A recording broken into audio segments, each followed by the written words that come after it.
Now we have the fourth part of the question series of this chapter the fun they had. इस series के अंदर 3 question पूछे गए हैं जिनको हम आम भाषा में बोल देते हैं long question, but actually long कुछ भी नहीं है, सिर्फ आपको बातें समझ में आनी चाहिए।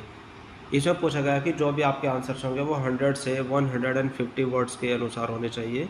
अगर आपको सारी चीज़ें कन्फर्म है तो क्वेश्चन चाहे जैसा भी पूछा जाए, शॉर्ट क्वेश्चन है या लॉन्ग क्वेश्चन है, आप उसका आंसर आसानी से कर सकते हैं। So here's the first question. देखिए पहले क्वेश्चन में क्या पूछा गया है कि What are the main features of the mechanical teachers in the school rooms that Margie and Tommy have in the story? कि कहानी के अनुसार जो टॉमी एंड मार्गी के मैकेनिकल टीचर्स हैं और जो स्कूल रूम्स हैं उनकी विशेषताएं पूछी गई है कि उनके बारे में क्या खास बात है, कैसे होते हैं।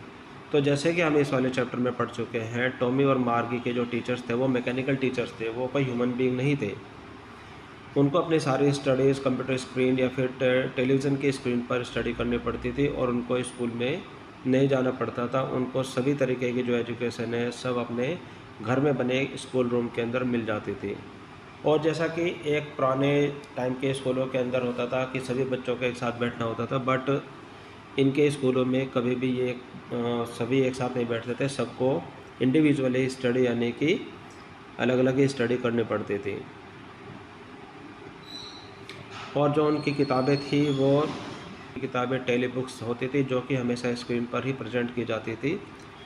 और इसी तरीके से उनके एग्ज़ामिनेशन का जो पैटर्न था, उनके जो टेक्स्ट वगैरह होते थे, होमवर्क होते थे, वो सब उनका एक अलग ही तरीका होता था। तो इन सारी चीज़ों को ध्यान में रखते हुए हम इन सारी इन्फॉर्मेशन को एक साथ मिला करके अगर हम लिखेंगे तो इस क्वेश्चन का आंसर हम तैयार कर पाएंगे। तो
इन द प्रेजेंट स्टोरी मार्गी and Tommy have their mechanical teachers. कहानी के अंदर बताया गया है कि मार्गी और टॉमी के अपने मैकेनिकल टीचर्स होते हैं। They need not go to school for getting a formal education. और उनको शिक्षा प्राप्त करने के लिए किसी स्कूल में जाने की ज़रूरत नहीं है। The mechanical teachers are placed in one of the rooms of the house. कि मैकेनिकल टीचर्स को घर में बने किसी रूम में प्लेस कर दिया जाता है। And they can get the education of various subject individually. और वो एक एक करके अपने विभिन्न सारे सब्जेक्ट्स की जानकारी ले सकते हैं फ्रॉम देयर मैकेनिकल टीचर्स, अपने मैकेनिकल टीचर से। They study from the tele books. वे टेली बुक्स से पढ़ते हैं, उनके पास कोई पेपर बुक नहीं है जो कि पुराने स्कूलों में होती है। Which are presented on the TV और कंप्यूटर स्क्रीन, जो कि टीवी या फिर कंप्यूटर स्क्रीन पर प्रेजेंट की जाती है। They did not require any real book exercise book. और उनको किसी भी रियल बुक और एक्सरसाइज बुक की कोई ज़रूरत नहीं है। The examination system is also very different. कि उनका जो एग्जामिनेशन सिस्टम है वो भी अलग है। They do their homework in a different way. वो कुछ अलग तरीके से अपना होमवर्क करते हैं। Margie has to write them out in a punch code. कि मार्गी को उनको अपने एक डिफरेंट लैंग्वेज जो कि पंच कोड सिस्टम होता है उसके अनुसार लिखना होता है। So the system of their education is technologically advanced, कि मतलब तकनीकी रूप से उनका एजुकेशन सिस्टम वो काफ़ी एडवांस है और किसी भी पेपर प्रिंटेड बुक पर आधारित नहीं है। तो ये सारी विशेषताएं टॉमी एंड मार्गी के teachers in the school room के बारे में बताई गई है। अब हम लेते हैं question number second. Question number second के अंदर पूछा गया कि वाई डिड मार्गी हेट स्कूल, मार्गी को स्कूल से नफरत क्यों थी। और इसका जो दूसरा पार्ट है उसके अंदर ठीक इसका अपोजिट पूछा गया कि why did she think that old kind of school must have been fun, कि उसने ऐसा क्यों सोचा कि भी पुराने जो स्कूल थे वो ज़रूर काफ़ी मज़ेदार थे। तो आइए इसके आंसर में हम क्या लिखेंगे। तो जो इसका पहला पार्ट है कि मार्गी को स्कूल से नफरत क्यों थी, तो ये तो काफ़ी सिंपल है इसमें समझना कि मार्गी को स्कूल से नफरत इसलिए थी कि उसका एक मैकेनिकल टीचर था जो कि उसको टेस्ट के बाद टेस्ट उसके ज्योग्राफी सब्जेक्ट के अंदर दिया करता था, और ठीक उसके मैथमेटिक्स सब्जेक्ट के अंदर भी ऐसा होता था, और वो इस प्रेशर की वजह से ज़्यादा अच्छा नहीं कर पा रही थी। और जिसका सेकंड पार्ट है कि उसने ऐसा क्यों सोचा कि पुराने स्कूल वाकई में बड़े मज़ेदार होते थे, कि जैसा कि उसके ब्रदर ने पुराने स्कूल के बारे में उसके सामने वर्णन किया है, तो उसने देखा कि पुराने स्कूल के अंदर सभी बच्चे एक साथ बैठा करते थे, आपस में काफ़ी अपनी स्टडीज़ को लेकर के डिस्कस किया करते थे, एंजॉय किया करते थे, शोर मचाया करते थे। और ये सारी चीज़ें देख करके, तो इन सारी बातों को ध्यान में रखते हुए मार्गी ने सोचा कि पुराने स्कूल में ज़रूर मज़ा आता होगा।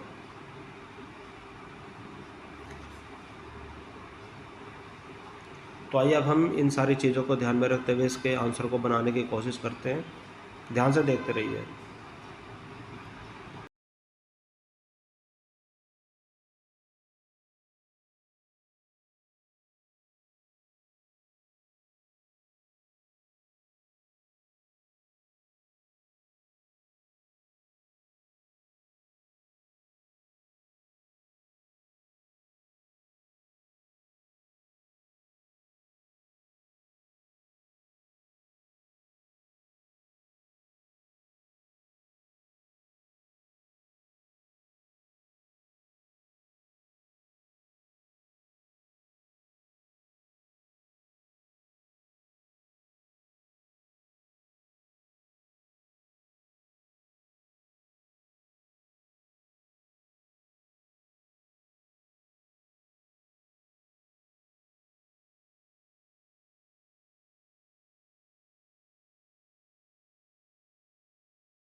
मार्गी हेटेड हर स्कूल, मार्गी को स्कूल से नफरत थी because she had a mechanical teacher, उसका एक मैकेनिकल टीचर था। It was in her school,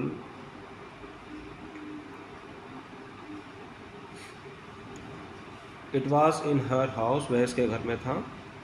she was suppose to sit in that room alone to complete her homework and assignment, और उसको अपने उस रूम में अकेले ही बैठना होता था अपना होमवर्क और असाइनमेंट पूरा करने के लिए। द पार्ट ऑफ मार्गी हेटेड द मोस्ट वॉज, कि जिस बात से मार्गी को सबसे ज़्यादा नफरत थी, द पार्ट मार्गी hated the most was the slot, यानी कि वो एक स्लॉट था, मैकेनिकल टीचर का वो स्लॉट था, where she had to put her homework and test paper, जहाँ पर उसको अपना होमवर्क और अपना टेस्ट पेपर एक पंच कोड के अंदर रखने होते थे।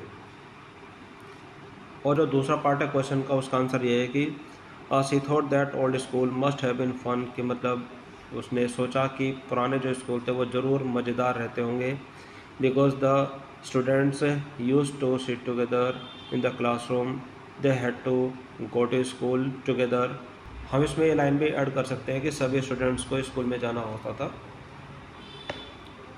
तो इसको ऐड कर देते हैं।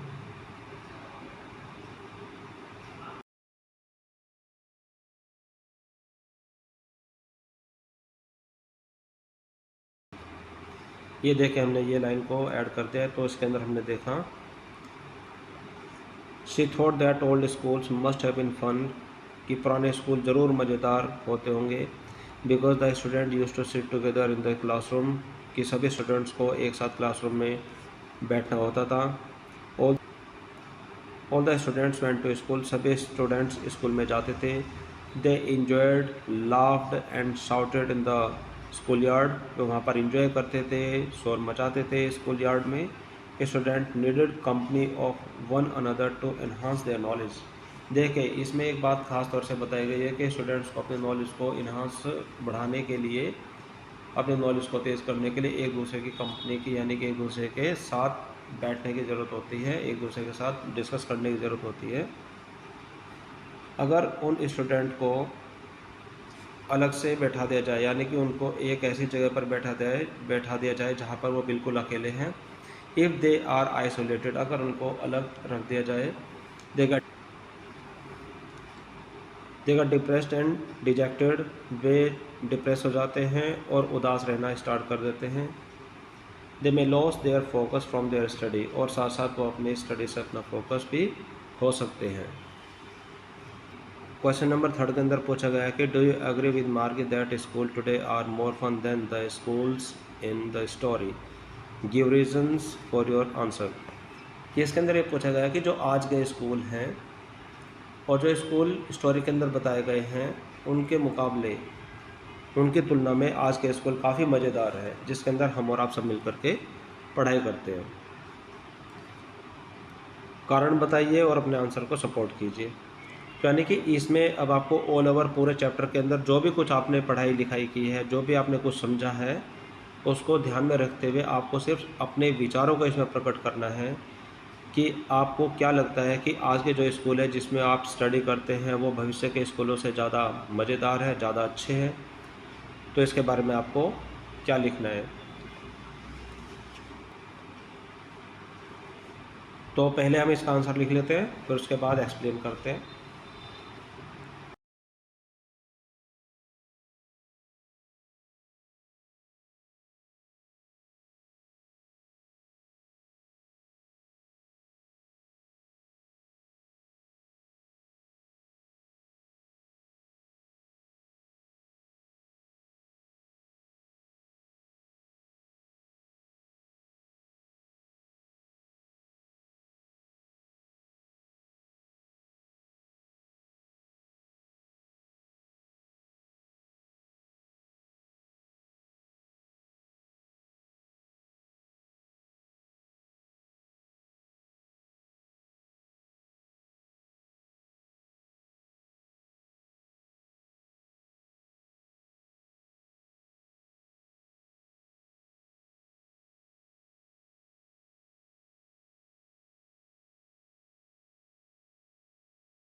तो आपका जो क्वेश्चन नंबर 3 है उसका आंसर यह है कि हम कह सकते हैं कि देयर इज़ नो डाउट कि इसमें कोई शक नहीं है, काफ़ी क्लियर है कि that today's school are more fun than the future school which are discussed in the present story.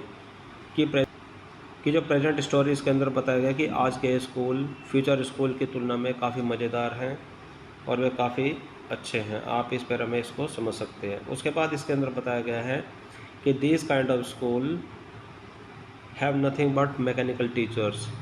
इन वाले स्कूल के अंदर सिर्फ मैकेनिकल टीचर्स होते हैं, उसके अलावा और कुछ नहीं, जो कि आपको आपके घर के अंदर किसी न किसी रूम के अंदर मिल जाते हैं।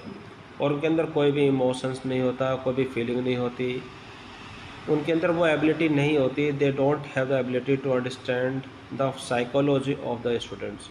कि उसके अंदर कोई भी एबिलिटी नहीं होती जिससे कि वह स्टूडेंट्स के साइकोलॉजी को समझ सके कि स्टूडेंट्स एक्चुअली क्या समझना चाहते हैं और वो क्या समझाना चाहते हैं।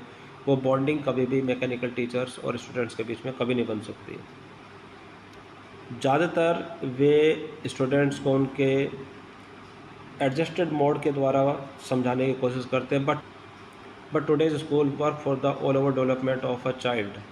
लेकिन जो आज के स्कूल होते हैं, जो हमारे स्कूल होते हैं जिसमें हम स्टडीज़ करते हैं, वो काम करते हैं जिससे कि सभी स्टूडेंट्स का हर तरीके से डेवलपमेंट हो, यानी कि हर तरीके से विकास हो। इसमें बताया गया कि they learn the same thing by which they can discuss with one another. इसके अंदर जो ये दे है ये स्टूडेंट्स है, आप यहाँ पर द स्टूडेंट्स भी लिख सकते हैं, आप यहाँ पर स्टूडेंट्स भी लिख सकते हैं। Students learn the same thing by which they can discuss with one another easily. कि स्टूडेंट्स सब मिलकर के एक बात को सीखते हैं जिससे कि वो एक दूसरे के साथ आसानी से डिस्कस कर सकते हैं। इसके अंदर आगे बताया कि the teachers are real human being. कि जो टीचर्स है वो कोई रोबोटिक टीचर या फिर मैकेनिकल टीचर नहीं है। हमारे स्कूल के अंदर जिसके बारे में बात हो रही है वे रियल ह्यूमन बीइंग है, वो जिंदा जीवित प्राणी हैं, जीवित मनुष्य हैं। वे सीखते हैं कि कैसे वे एक दूसरे से बात करें, एक दूसरे से मिले और नए माहौल को एक्सेप्ट करें, और अगर कोई अजनबी आ जाता है तो उनसे वो कैसे बातें करें, सारी चीज़ें उसमें सीखते हैं। कैसे उनको कोप करें, कोप करना होता है सामना करना, यानी कि परिस्थितियों को देख करके आगे निकलना। उसके बाद इसमें बताया कि they sit and learn much about their studies together. वे सब साथ बैठते हैं और सीखते हैं बहुत कुछ अपनी स्टडीज़ के बारे में एक साथ। तो this all about your answer of this question. आप इस आंसर को बड़े अच्छे से समझ सकते हैं जिससे कि आप अपने सब्जेक्ट को, इंग्लिश को, जो कि आपका पहला चैप्टर है द फन दे हैड, तो आज ये चैप्टर फिनिश होता है। According to me this chapter is really very fantastic, very interesting. If you read this chapter then you will get all the thing very easy because I have tried to explain you all the thing, क्योंकि मैंने इस सारे chapter में आपको चीज़ें समझाने की कोशिश की है। और मैं सो माय डियर स्टूडेंट्स, अब हम मिलेंगे हमारी अगली क्लास में with a new chapter. So till then take care, bye bye, have a nice day.